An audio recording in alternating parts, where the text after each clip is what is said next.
Por si acaso, entre los hermanos presentes hay alguien que apenas está empezando a asistir a misa, que de pronto estuvo fuera de la iglesia católica y está empezando a dar sus primeros pasos y está tratando de entender la Eucaristía. Para muchos de ustedes que tienen niños o jóvenes en su casa y vamos a misa, pero no entienden de qué se trata y del por qué en el altar de la Eucaristía el sacerdote, la atención está centrada toda sobre, y los niños hasta le dicen una galleta y no entienden qué sucede allí. Hoy es una maravilla, una belleza la segunda lectura para ayudarnos a entender por qué es indispensable, por qué la Eucaristía es más indispensable que el gas, que una cuenta bancaria, que lo que usted, cualquier cosa. ¿Por qué es tan indispensable? Y si no hubiese la Eucaristía, ¿qué nos hubiese tocado a nosotros hacer para quitarnos los pecados? Para liberarnos de los pecados. Ay, que sí es verdad que todos estamos metidos en el mismo saco, porque todos somos. De no haber la Eucaristía, ¿qué nos hubiese tocado hacer? Apenas ya uno empezara a tener uso de razón, ¿qué nos tocaría hacer para pagar por nuestros pecados? Para que uno se quite. En la segunda lectura de Hebreos capítulo 10, desde el verso 5, es tan revelador, tan importante. ¿Ya se lo aprendió en qué parte de la Biblia está? Hebreos 10, 5 al 10. Hasta fácil para aprenderlo, ¿no? No vaya a ser como alguien que se paró en la misa, le diga, lectura de la carta a los Hebreos.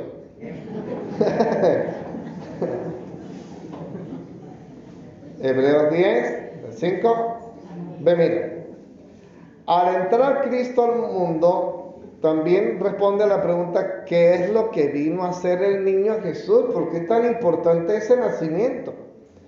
Al entrar al mundo, Cristo dijo, conforme a un salmo del Antiguo Testamento, no quisiste víctimas ni ofrendas por los pecados. No, ya no quisiste víctimas ni ofrendas. No te agradan los holocaustos ni los sacrificios por los pecados. Porque antes, por los pecados, las personas tenían que llevar cada año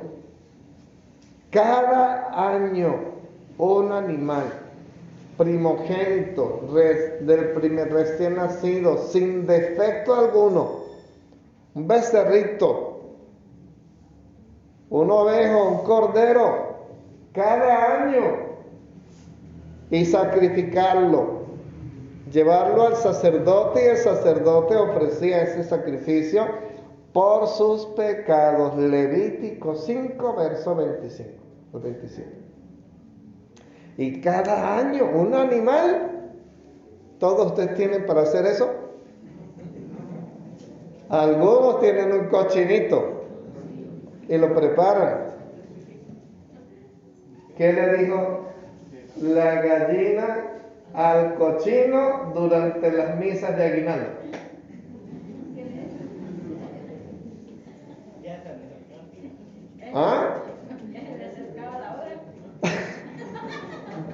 La gallina al cochino le dijo, para el 24, para el 24, para el 24, para el 24. Y el cochino, ¿qué le contestó a la gallina? Para el 31, para el 31.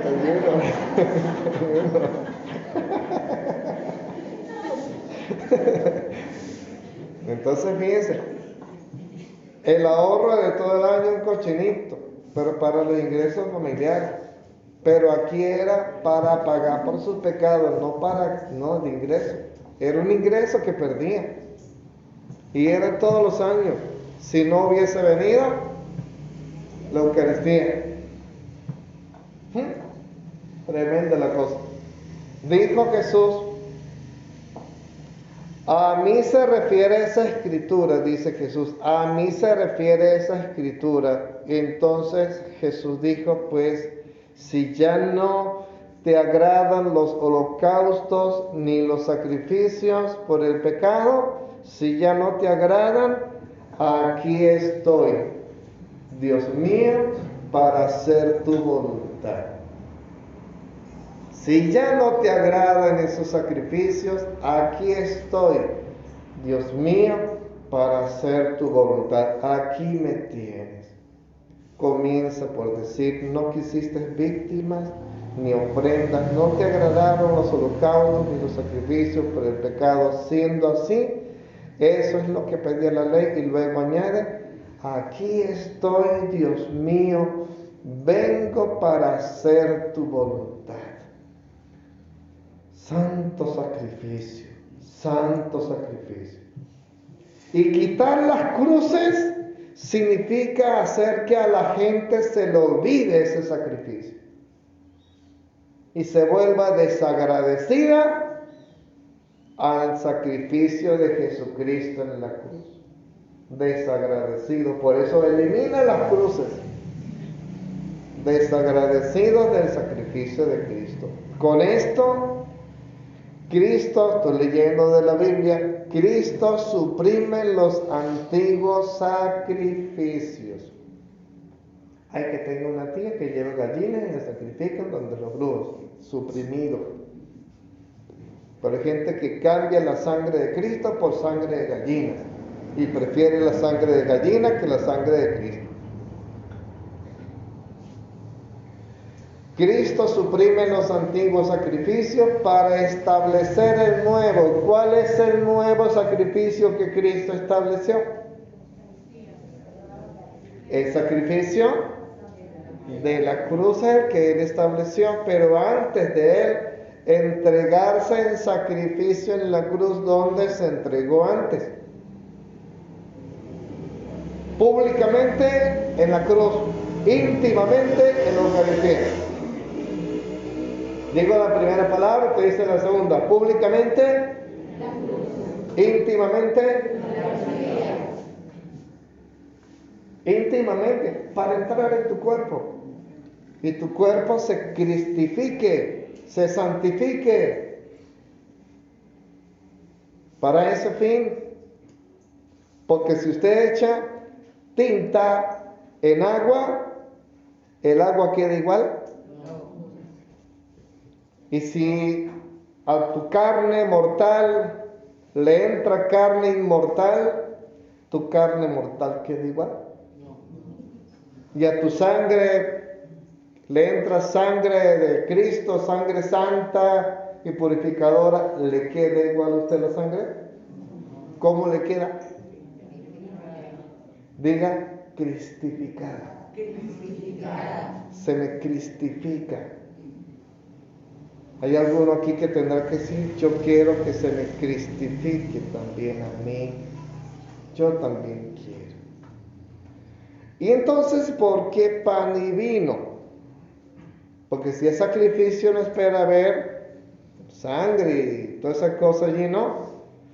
Porque Jesús es sacerdote eterno según el rito de Melquisedec. Así está escrito también en la carta a los Hebreos. Sacerdote eterno según el rito de Melquisedec. Porque el otro rito, el de los animales de machos cabríos, era el rito de los sacerdotes descendientes de Aarón, de la tribu de Leví. Era otro sacerdocio. Este es un sacerdocio distinto. ¿Según quién? Y ahora van a escuchar ustedes cómo fue que el sacerdote sumo Melquisedec hacía sus ofrendas de sacrificio al Señor. Vámonos al Antiguo Testamento. En el capítulo 14, en el verso 18 dice así: entonces Melquisedec, rey de Salem, presentó, ¿qué creen ustedes que presentó Melquisedec? Machos cabríos, ternero, becerro, cochino, algo así. ¿Qué cree usted que presentó? Estoy en el verso 18 de Génesis 14. Entonces Melquisedec, rey de Salem, presentó pan y vino. Pan y vino. Pues era sacerdote del Dios Altísimo. Y bendijo diciendo: bendito sea Abraham del Dios Altísimo, creador del cielo y tierra. Hizo una oración hermosísima allí. Entonces Jesús, al reunir a los 12 apóstoles, al ofrecer su sacrificio incruento, el de la cruz fue el sacrificio cruento, y el de la Eucaristía incruento, al estilo de Melquisedec, porque Jesús es el nuevo y eterno. Entonces se presenta para ese sacrificio íntimo, incruento, llevando pan, y le dijo a sus apóstoles: hagan esto en memoria. Y cuando dijo eso, pensó en nosotros, y estamos aquí recibiendo lo que Él nos ordenó y nos dio para suprimir sacrificios. Se cambió el tipo de víctima, pero se mantiene el altar del sacrificio. Por eso es sagrado ese altar y se hace reverencia ante él. Pero usted se va de la iglesia católica y se mete en un galpón o garaje de eso que le llaman iglesia, y usted no va a encontrar altar de sacrificio. Ni sacrificio, ni el sacerdote para ese sacrificio. Por lo tanto, aquello es una burla al culto de Dios. Un desvalijamiento. No hay culto y ustedes lo llaman culto. No hay culto porque no tienen el sacrificio que Cristo instituyó para pagar por nuestros.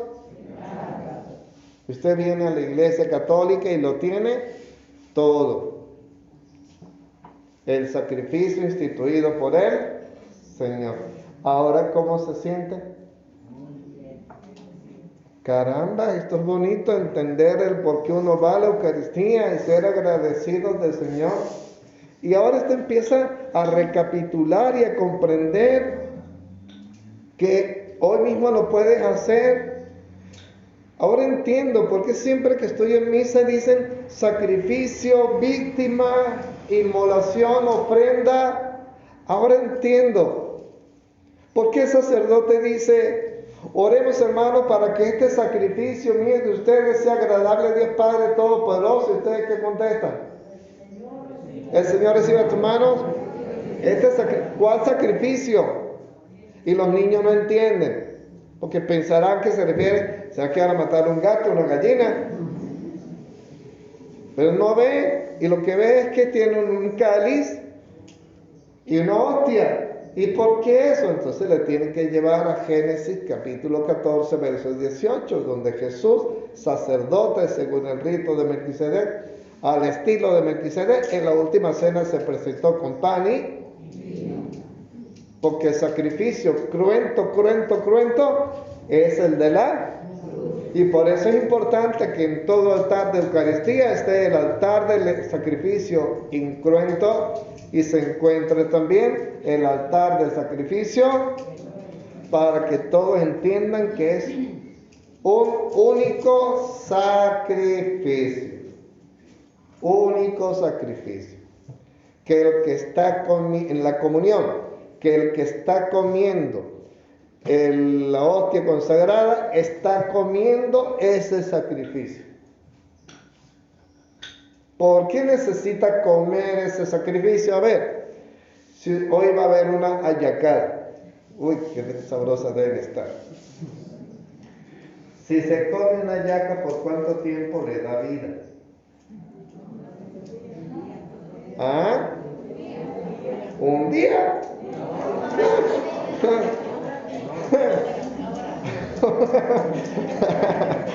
Ay, ¿por cuánto tiempo le quita el hambre? ¿Usted cuántas hallacas se comería?